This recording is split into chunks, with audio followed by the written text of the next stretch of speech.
Welcome to Long COVID Radical Self-Care, where I provide simple, non-medical tips and tools to help you on your healing journey. Today I want to talk about feeling overwhelmed and offer some insights that might help you relieve that feeling. First of all, I want to tell you that if you know you're feeling overwhelmed, that's a good thing. Feeling overwhelmed is your body and soul's signal for you to stop and reevaluate. Overwhelm is telling you you're getting off track, you're not in the flow. And knowing you're not in the flow is the first step to getting back into the flow. How do you know you're not in the flow? Being in the flow feels good. You're happy, you're hopeful, you feel energy and enthusiasm for what you're doing. We've all been in the flow before. It's when good ideas come and keep coming. It's when we're doing something and time just flies.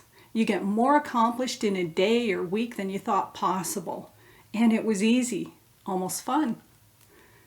When you're in the flow, you're happy, you're productive, you're creative. Feeling overwhelmed is the opposite of feeling in the flow. Overwhelm feels like anxiety, dread, exhaustion, lack of joy. It feels like too much to do, too little time. It feels like tough decisions to make. When you're overwhelmed, you may feel like things are falling apart or you're about to have a meltdown or breakdown.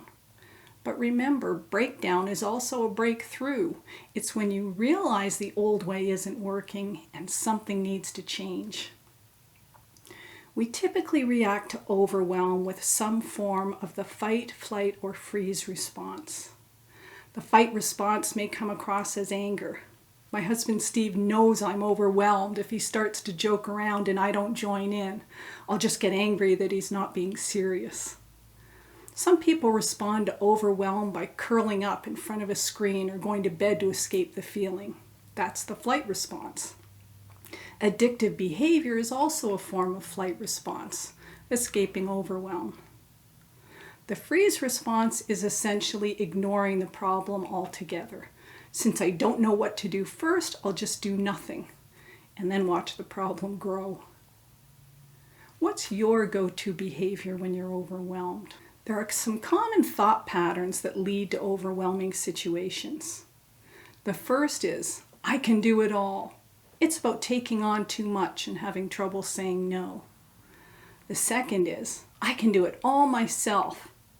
That's about not wanting to depend on other people or look weak asking for help. The third is, it needs to be perfect. That's about perfectionism and giving everything the same importance. This may be you if you choose to wash the dishes instead of taking a rest when your joints are sore. All of these thought patterns can lead to overwhelm. If you're dealing with long COVID, you're probably caught somewhere between your old life and your current reality. You may want to do everything you used to do, but your body won't let you.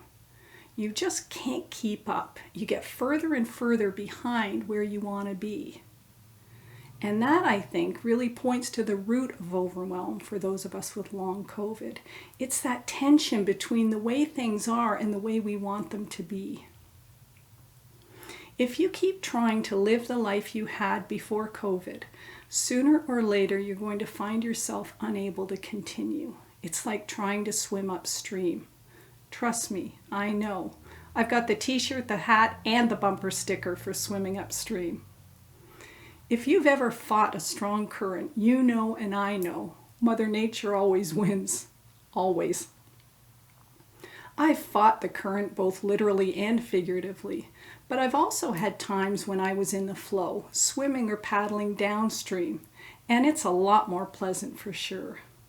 It's less physically demanding, yes, but you also have time to enjoy the scenery as you're floating with the current helping you along. It's no longer about just getting somewhere, it's about enjoying the journey. I've discovered that when I recognize I'm overwhelmed and tired of feeling that way, I can find my way back to the flow pretty quickly. The first thing I need to do is stop and recognize that I don't want to feel like that anymore and I want to get back in the flow. So how do I get there? The first thing I do is write out everything I have to do and what's worrying me. It's a way of getting the stress out of me and onto the paper. Then I take a few minutes to just breathe and open my mind and heart. Because when we're overwhelmed, we're often stuck in our head, and that's restrictive. But we can breathe and open up. It's something we can do pretty much anytime, anywhere. This intentional breathing feels like surrendering, letting go of the tension. I feel the relief that comes from being honest that it's not working as it is. I breathe deeply until I feel spaciousness, openness.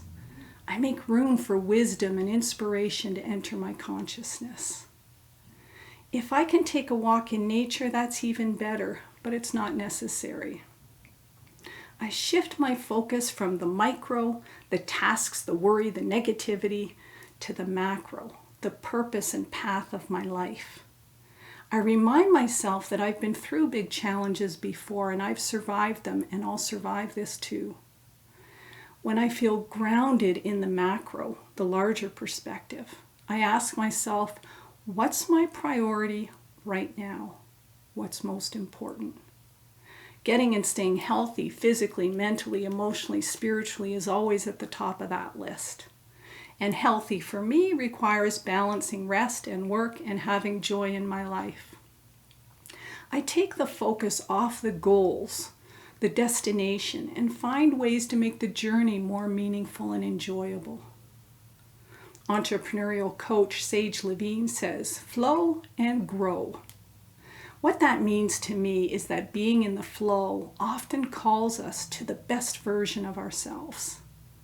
So when I want to transition from overwhelm to flow, I ask myself, who am I being called to be right now? It takes my focus off the goal or the tasks and puts it on something that's ultimately more important. Who do I want to be as I do it? It's not about what I want to accomplish, but how I want to show up as I accomplish it. I can repeat the question over and over like a mantra until an answer comes to me. Who am I being called to be right now? What are the qualities I want to exude? Grace, joy, and ease are big ones for me. Getting back into the flow may only take a few minutes. You'll know you're there because you'll feel lighter and happier. You'll see your challenges through a different lens. You'll start to see solutions.